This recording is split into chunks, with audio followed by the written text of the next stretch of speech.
Protests against police brutality and systemic racism are spreading beyond cities and... We're coming on the air with the latest on the wave of protests and unrest taking place at this hour across the country.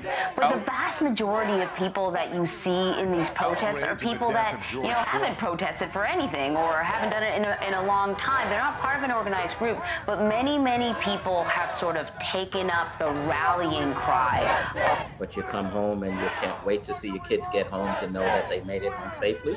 And it's not because of crime, but it's because of how the society views them and responds to their everyday behavior.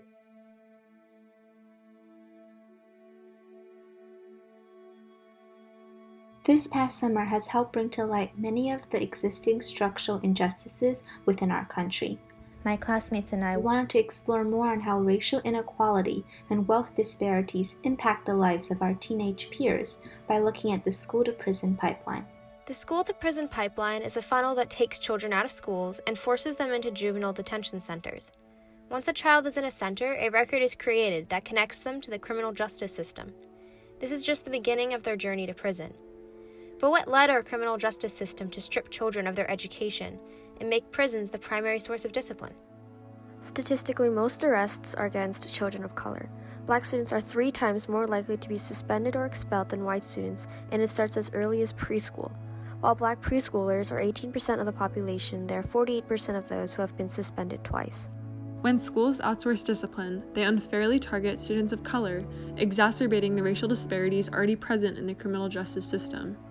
To further our understanding of the school-to-prison pipeline, we interviewed Lewis Webb Jr., the coordinator of the Healing Justice Program at the American Friends Service community. He works to reduce paths to incarceration and increase opportunities for release through sentencing and parole reform. My brother did 22 years in prison because of a murder conviction. And during that time, watching how my family responded to that reality and the challenges it presented to us financially, emotionally, and just watching my mom age as a result of having a young man and son incarcerated, it caused me to rethink my role in society. AFSC is an organization that is committed to human dignity. If we are going to have any impact on the world, one of the areas we need to focus on is how we treat people in prison. And as a Quaker organization, we also had to take some ownership in our role as a community to the current prison system. So AFSC said, you know what, we need to step up and we need to step into this in a way that can show that there are better ways to respond to these problems than punishment and retribution. And that's what we do. We promote healing. Prison is an isolating environment. The walls are there for a reason. We send them away to remove them from community.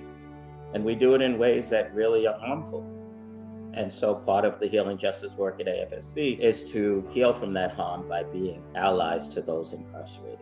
I also have the pleasure of coordinating the national work of the American Friends Service Committee's healing justice programs. And there we have recently decided to be very clear in our abolitionist stance. AFSC has been for many years a prison abolition organization, but we are now challenging ourselves to be penal system abolitionists.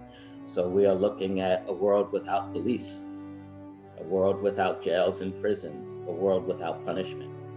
We are currently drafting a position statement that we will share to let us know that, yeah, there are other ways to deal with community conflict than the strategies we have now.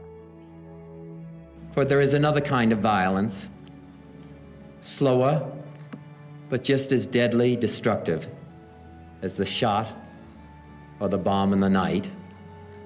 This is the violence of institutions, indifference, inaction. It's a damn shame that there's such a connection between what we do now and what he was challenging us to do 60 years ago. The fact that that level of racial injustice is just so clear and dominant still is a testament to his prophetic voice. He warned us that if we don't fix it, it's not going to go away. He challenged us to listen to young people